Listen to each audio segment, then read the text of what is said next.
I think it's true that we're products of situations and circumstances that have happened in our past. But do these define us? Not always in an individual's life, but in the administration of the government? I think it does. It was nearly 250 years ago when the workers met and wrote our Constitution. And I say workers because that's who our forefathers were. They were workers. And it took a lot of thought and work from experience to write our Constitution. Lots of things have happened over 250 years, and lots of workers before us have fought for our liberty and freedom. I remind you of the Revolutionary War, the Civil War, and then the World Wars. Time and time again, throughout our history, our ancestors have risen to the occasion when needed because they believed in something that they were willing to die for, and that's freedom. What we have today is not what they fought for. It's been torn from us by the capitalist. The enemy is uncapped capitalism, and that's brought us to the point now where our liberty is in jeopardy and our true freedom is in danger. We've become so lost along the way that we need a different type of light, a safe light to expose the proper path to us and guide us to rescue our liberty and freedom. It's necessary for us to defend and protect both.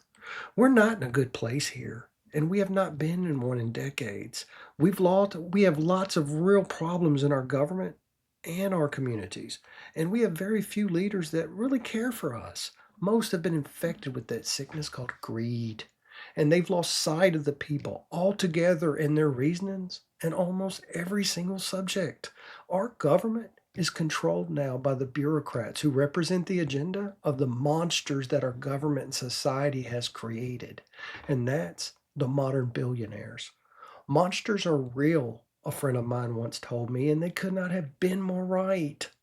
Their hearts are twisted, and they've made themselves into what twisted them greed. They're bound to their possessions, and these will always paralyze them. They must be careful as they have a lot to lose. These billionaires push bureaucrats and legislators today to make laws regardless of morals or decency.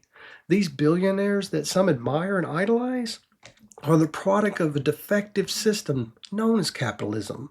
More specifically, no cap capitalism that's driven and funded by our own government.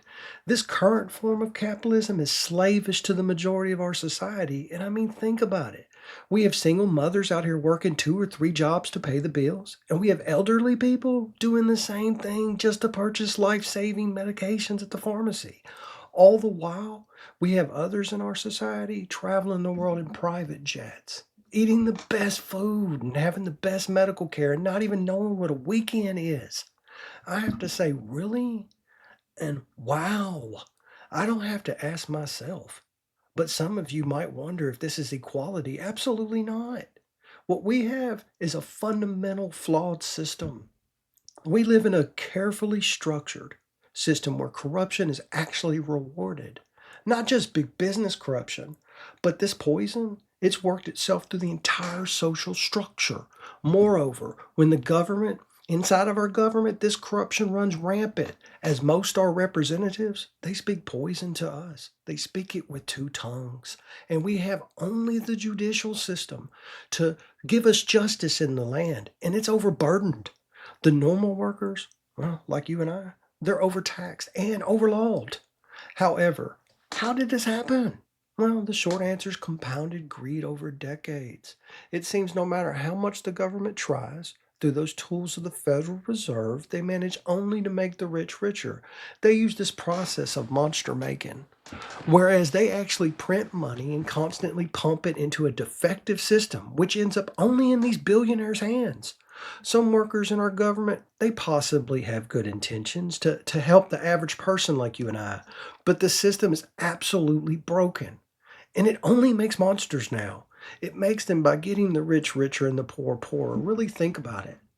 The tactics used by the government, from trickle down economics to the quantitative easing maneuvers, doesn't work for the worker. Nothing's trickling down at all from these rich corporations or the billionaires that some idolize or the banks. The government, their current policies have made a record number of billionaires, and they are at a no-lose casino here. And they just auto-pull them slot machines and play blackjack tables nonstop with our money. That's right, our money. And that's received that they get from the federal government while the real worker here struggles. And that struggle is real for lots of us, except for those fortunate recipients of the government's dysfunctional monster making process. We need to fix this situation, and we need a real leader to do it. A true worker, not these corrupted black tie suits. These massive company profits, they need to be taxed heavily. Additionally, the ultra rich families should have an ultra large tax too that cannot be circumvented. It shouldn't be the workers, like you and I, toting the tax burden for the rich companies and wealthy individuals. When these workers, you need to pay your mortgage, a car note, pay insurance, buy food, pay for birthdays and Christmas, and still manage to buy gas, all the while these millionaires and billionaires, they actually work to avoid paying higher taxes. The majority of our people are average workers.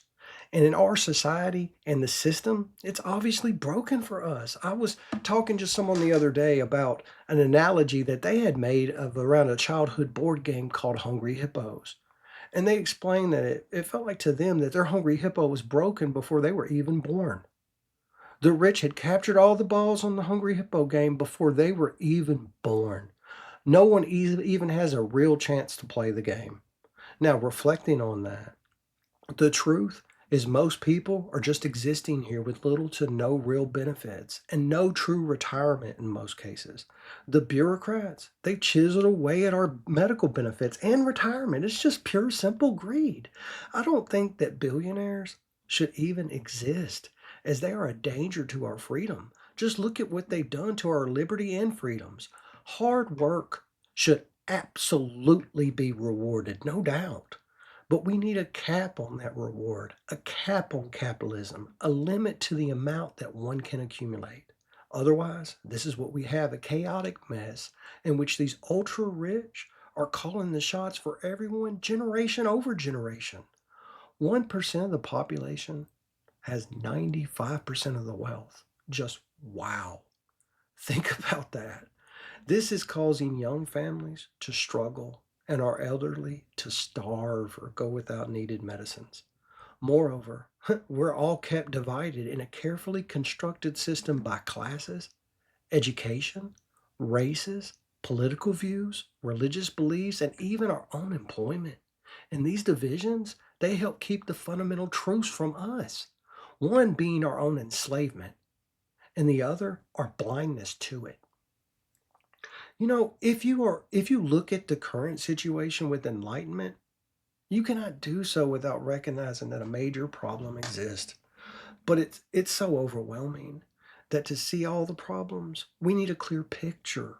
But it's just like with an old photographer in a photo. We need a dark room and most importantly, a safe light to expose the image with the right amount of light. As to overexpose the problem with light, hides or destroys the image. My message is our safe light. Any change is hard, and to change the world, it seems impossible, and it's not going to be easy. But to do so, we must change firstly from ourselves. Otherwise, true freedoms secured through our government will not survive. Everything has a beginning and a certain time for everything, and every movement must start somewhere. It must start with one person, but we all of us have to be behind the change to implement it. We must do this for our children and our grandchildren, but not for us. We're the victims. We're the victims of no cap capitalism here, but we need to act to save future generations from a much worse fate. Share this message and join me as we start to work and wake and unite the people and to save our liberty and freedoms. I'm your guide, and my message is our safe light. Thank you so much for listening and share the message.